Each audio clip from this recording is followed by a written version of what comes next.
And it looked like ESPN just told the shocking truth as to why Sandy Brondello was let go by the New York Liberty. Guys, ESPN has revealed the shocking reason for Sandy Brondello's termination. And what fans are hearing is unbelievable.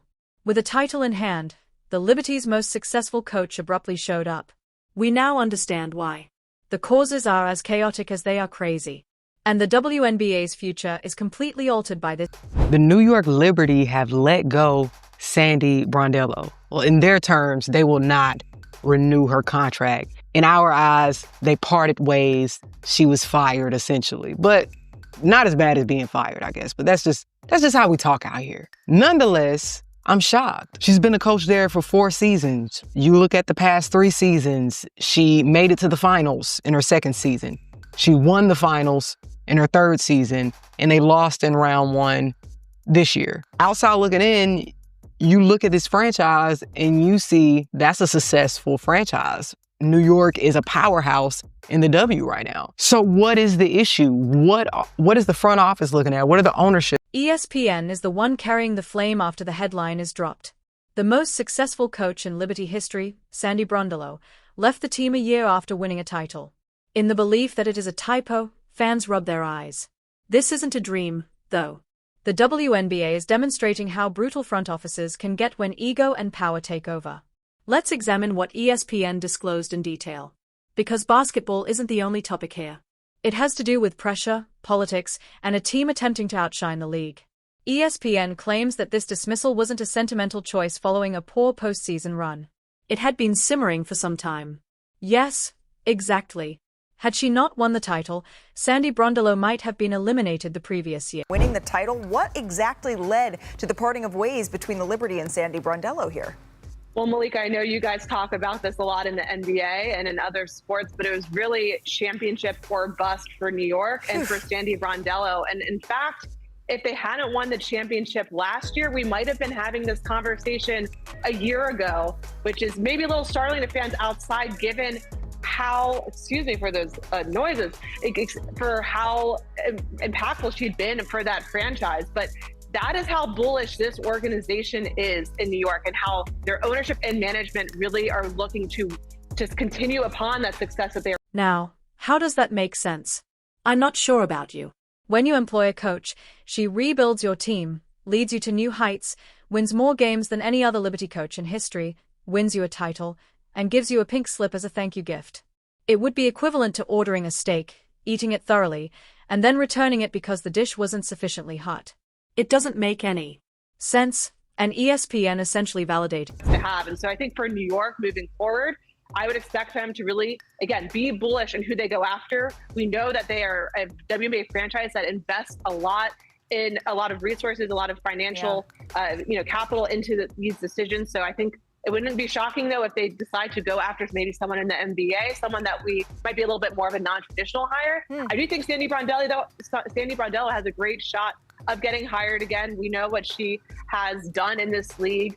We know that there's openings in Seattle, for example, in addition to the 2. It has been said that the Liberty front office is bullish. In other words, some Wall Street investors believe that sports operate similarly to their stock holdings. Get rid of the asset and purchase a new one if the numbers aren't ideal. The long term doesn't interest them. They are constantly seeking dominance.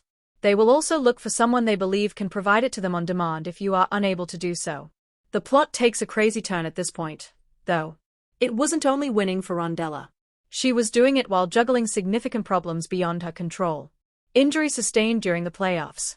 Players are not entirely healthy. A roster that was not constructed with optimal depth. Even so, she was able to lead them to the championship game and the finals. Down with ESPN to give us an update as to why Sandy Brondello will let go. And what's crazy about all of this in this interview that I'm about to show you guys is that Sandy Brondello was supposed to be fired last year, but she actually won the WNBA championship. Before the playoffs, management essentially made the decision that it was title or else, according to ESPN insider Alexa. That meant Sandy was gone if New York didn't win consecutive titles. Take a moment to process that. New York Liberty just fired their head coach. People are confused as to why, because they won the championship last year. They made the playoffs this year. In sports, there's always a scapegoat when things aren't going the way that they wanted it to go. Clearly, in New York, the standard has been raised. As Coach Tibbs learned with the New York Knicks, making the playoffs does not guarantee that you are safe anymore. They have raised the standard. They're sending a message to the fans, to the team, saying, we don't want to just go to the playoffs. We need to go to the finals and we need to win. So if it's not the players on the court that are changing, it's got to be the coaching staff. So unfortunately, that did mean Coach Sandy. Despite the fact that she actually brought them their first championship in the history of the team, she was being evaluated based on her ability to replicate it right away. Failure was the only reasonable conclusion because the bar was set so high. It's nearly humorous. With her resume, other teams are vying for a coach position. 40 playoff championships across several franchises. Renowned for winning over players without becoming authoritarian. However, after reviewing that resume, New York shrugs and says, thanks, but we're searching for someone else. It's like firing a chef for not being attractive enough for the garnish on dish number 6 after he earns you your first Michelin star. And the timing was terrible. ESPN made it apparent that this was not a lengthy farewell or elegant farewell. The Liberty swiftly made the announcement, gave a cliched thanks for your service comment, and then got right into discussing the replacement search. There will be no parade or celebration, just our icy best wishes for her next chapter. Let's now discuss why this affects more than one coach. This reveals the WNBA's peculiar fixation on obtaining NBA-style media attention without possessing the same facilities. The Liberty Act acts as if they were the Lakers sacking a coach for not making 3 consecutive appearances. The bad news is that you're not. You're in a league that is still vying for viewers' attention and attempting to persuade casual fans that celebrities like Caitlin Clark are entertaining. Stability is what you need, not upheaval. Yeah, you never want to see a player get injured, and a player like Caitlin coming back has had a few injuries this year. She's a great player. It would have been good for our craft to see her, but hopefully they get to see her after a post-All-Star. They get to play again. As for the All-Star, I'm excited to get to know her a little bit. I think that's the part of the All-Star. It's going to coach players that you haven't coached before and get them to know them a little bit and enjoy the whole celebration. Let's not overlook the connection between this and Caitlin Clark. Caitlin has already changed the WNBA's power dynamics. She is currently in her second year. The league's face has replaced the rookie hype story. Her actions are exaggerated in every way. Additionally, the old guard feels uneasy when someone like Sandy Brondello commends her or even acknowledges her influence. Wins suddenly become less important than the politics of who takes credit. You see, ESPN alluded to that without really saying it. Some people were offended by Brondello's candor in complimenting Caitlin and admitting her impact on the league. The Liberty wants Sabrina Ionescu and Breanna Stewart, their standout players, to be the undisputed representatives of the team and possibly the league. The "We're the center of the universe" slogan that Liberty has been promoting doesn't exactly align with having a coach acknowledge Caitlin's cultural influence. It becomes spicy at this point. Breanna Stewart's contract was limited for a year. She was therefore able to walk. Consider this. The Liberty alienate the star who gave them credibility by firing their championship coach in an attempt to make a bizarre argument. ESPN even hinted that Stewart would leave the company. And if that occurs, New York instantly transforms from a powerhouse to a rebuilding city. They are taking an absurd risk with that. Players from all throughout the league are speaking up in the meantime.